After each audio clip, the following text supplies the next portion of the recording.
But the truth of the matter is that we as workers, we lost a person who was close to Kenyan workers, African workers, and he had an opportunity to come to Ghana, Accra, to address the workers of Africa before he started vying for that position of Africa. The Constitution would not have passed without the immense contribution of Raila Amolo Odinga as a fact. And to enable it to pass, he compromised on who should be. Should we have a presidential system or should we have a parliamentary system? He was for parliamentary system. But he gave in on that one, and we now have a presidential system. My prayer is that when the constitutional review process begins, we should revisit this idea of a parliamentary system of government, which I believe can contribute greatly to the two great ills that we have here in our society: corruption and ethnicity. Baba, rest in peace. You made me. You appointed me to many things. We shall meet there. Thank you. So I have lost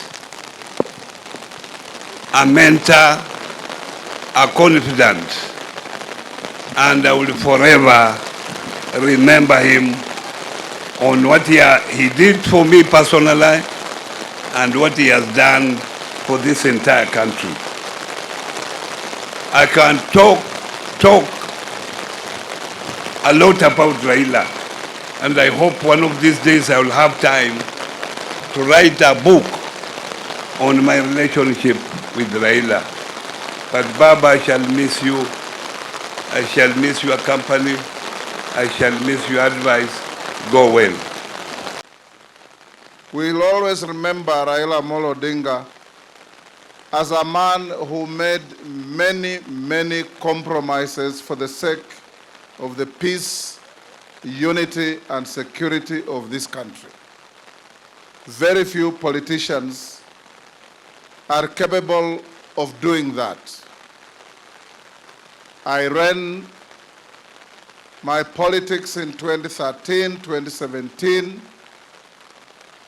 in the same coalition of CORD and NASA respectively. This energetic and dynamic doyen of Kenyan politics. We come here to say to the family that your loss is our loss. Your loss is our country's loss. And it takes generations to breed and nurture a leader of this stature.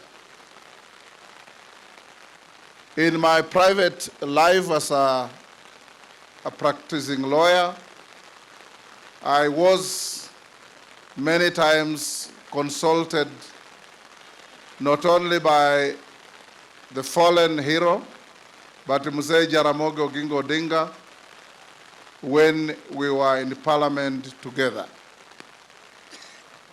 I want on my behalf, on behalf of the National Assembly of Kenya, and indeed the entire Parliament, as the chair of the PSC of Parliament, with all my colleagues who are here, to wish Baba a comfortable stay away from the bustle and hustle of political life and a peaceful rest in a place where we are all headed. I'm in the process of finishing up my book, and I can assure you that Raila Amolo Odinga will have a full chapter in my book for people to read and appreciate the journey we walk together. Thank you, my brother. Fare thee well. The loss of a statesman, a mentor for many, and somebody whose contribution to the country, the continent, and in other international arena will always be remembered. And we really pray that as his soul rests in eternal peace, that God's grace can visit the entire Raila Odinga and Jaramogi family, so that the blessings of his hand can manifest as we go into the future.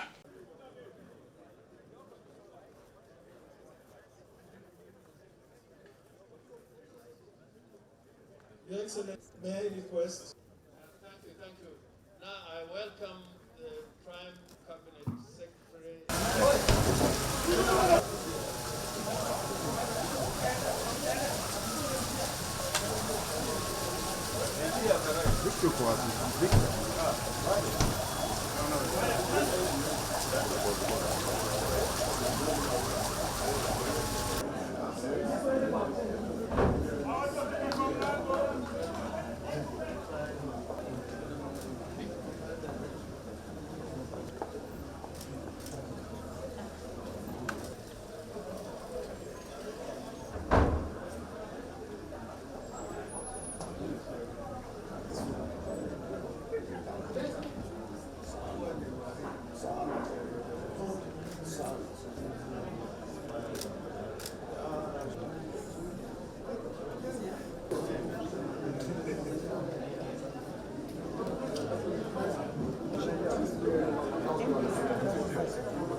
Tunasema ni asante sana kwa kusikiza protocol management and hospitality management.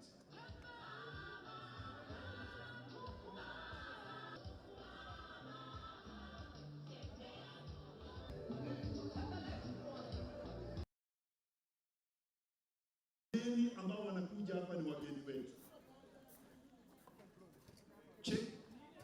Tuwache kung'ang'ania viti na ustarehe. Tukaribishe wageni wa baba kutoka mbali ili wapate viti.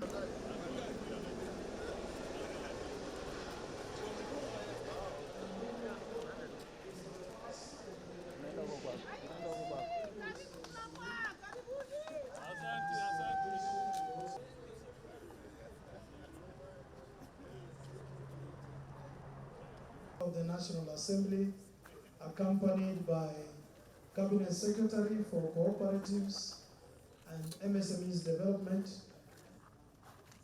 and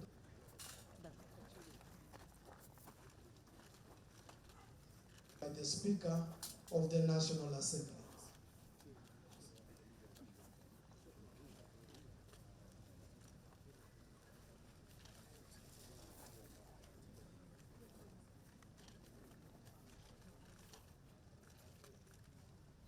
Thank you, sir.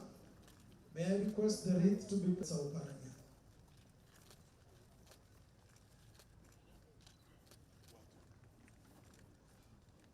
Cabinet Secretary for Environment as well, thank you, to be seated so that we may proceed with the program. Thank you.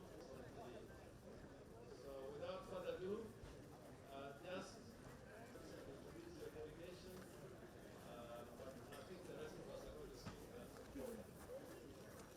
Excuse me, sir. Excuse me, sir. We're in the middle of a very serious function. You cannot intrude like that. And you cannot stand behind me.